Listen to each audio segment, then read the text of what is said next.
আমাকে চুলে ধরতো, আমার কোনো দুঃখ ছিল না। শাড়িটা খোলার কি দরকার ছিল? আজকে এই সকল মহিলারা বারের মধ্যে গিয়ে মদ্যপান করে মাতাল হয়ে রাস্তায় মারামারি করেছে, কাপড় খোলার কাজ করেছে। এটা অন্য কারো ক্ষেত্রেও তো এমন করতে পারে। তাই আমার সাথে যে ঘটনা ঘটছে, জানি কোনো বোনের সাথে এরকম ঘটনা না ঘটে। যে মেয়েটা মায়ের খেয়েছে সেও মাতাল ছিল। আমি গিয়েছিলাম মানে খাবার খেতে, ওখানে খাবার ভালো, ওখানে একটা কফি শপ আছে। মামলা করেছে, অভিযোগ করেছে। অভিযোগের প্রেক্ষিতে বাকি সবগুলিকে আমরা গ্রেপ্তার করেছি। কোনো মীমাংসা করব না। আমি হ্যারাসমেন্ট হয়েছি, সোশ্যাল মিডিয়াতে আমি ভাইরাল হয়ে গেছি, ওনারা হয় নাই। ওনারা অনেক মিডিয়াতে কথা বলতে ভয় পাচ্ছে। আপনি কেন দুষ যদি আমি করি, আমি যদি দুষ করি, দুষ না করি, আমার কথা বলতে কোনো প্রবলেম আছে? আপনারা বলেন। ভারের মধ্যে তারা মদ পান করেছেন, কারো কোনো লাইসেন্স ছিল না। সেই মদটা পান করে সেখানে তারা মাতাল হয়েছেন। সেখানে মাতাল হওয়ার মতো মদ তারা বিক্রি করতে পারে না। আলো গাড়ি নিয়ে ভিতরে বসা ছিল, ওখান থেকে এসে অ্যাটাক শুরু করে আমার শাড়ির দিকে অ্যাটাক করতেছে। প্রথমে আমার গলার দিকে অ্যাটাক করতে দেখছে, গলার মধ্যে কিছু আছে কিনা, তো আমার গলার মধ্যে অ্যাটাক করছে। আর আমি ওরা হলো 4 জন, আর আমি হলো একা। আমি আবার শাড়ি পরা, আমি হাউ পসিবল, আমি কীভাবে নিজেকে ঠিক রাখবো মেনটেন। আমার সোশ্যাল মিডিয়াতে আপনারা সবাই দেখছেন কীভাবে ভাইরাল হয়েছে। হ্যাঁ, আমার তো একটা আত্মসম্মান আছে, তাই না? এটা কি, উনি তো একটা নারী তো একটা মেয়ে মানুষ। ওনার দরকার ছিল উনি আমাকে একটা থাপ্পড় মারতো, উনি আমাকে চুলে ধরতো, আমার কোনো দুঃখ ছিল না। শাড়িটা খোলার কি দরকার ছিল? এটা আপনার সবার কাছে আমার প্রশ্ন। তো এটা কি, আমি চাই তাদের সুস্থ বিচার হোক। যে কেউ যদি লাইসেন্স থাকে, যে কোনো পুরুষ বা মহিলার যদি লাইসেন্স থাকে, সে বৈধ যে বারগুলি আছে সেখানে গিয়ে তার লাইসেন্সের নিয়ম অনুযায়ী সে তার মদ পান করতে পারে। এতে আইনগত কোনো বাধা নেই।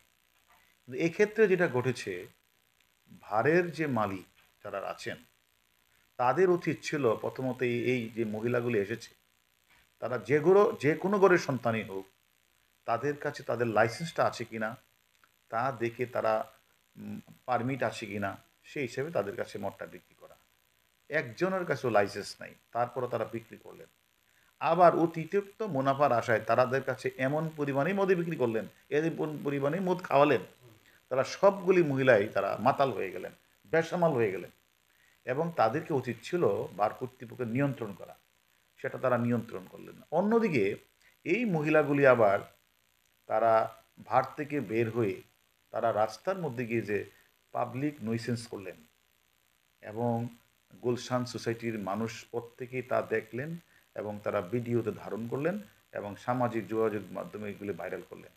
এতে আমি মনে করি আমাদের সমাজের, আমাদের দেশের সাধারণ মানুষ যারা এই ভিডিওগুলি দেখবে, তারা আসলেই যে আমাদের এই দেশে যে এরকম যে নগর সভ্যতায় এরকমভাবে রাস্তায় মহিলারা দাঁড়িয়ে এরকম মারামারি করবে, মাতলামি করবে, অসভ্য আচরণ করবে, এটা আসলে কোনো অভিভাবকই মেনে নিতে পারে না। আমার বিনীত অনুরোধ থাকবে অভিভাবকবৃন্দের কাছে যে আপনার সন্তান মেয়েরা এই যে ভোর শেষ রাতে কোথায় যায়, কোথায় গিয়ে কি করছেন, এটা আমাদের খোঁজখবর রাখা উচিত। এবং আমরা মনে করি যে ভবিষ্যতে যদি এরকম কোনো ঘটনা আরও কোথাও ঘটে, আমরা তাদের বিরুদ্ধে কঠোর ব্যবস্থা গ্রহণ করব। এবং যে ভারগুলি, বিশেষ করে যে ভারে এই যে অবৈধভাবে লাইসেন্স না থাকার পরেও তাদের কাছে মদ বিক্রি করেছেন এবং নিয়ন্ত্রণ করেন নাই, তাদের বিরুদ্ধেও আমরা আইনগত ব্যবস্থা গ্রহণ করব। ওনারা দুষ করছে দেখে ওরা কথা বলতে চাচ্ছে না। আমি আপনাদের সবার উপরে ছেড়ে দিলাম, আপনারা যা বিচার দিবেন সুস্থ বিচার জানি না। আমি ন্যায় বিচার চাচ্ছি।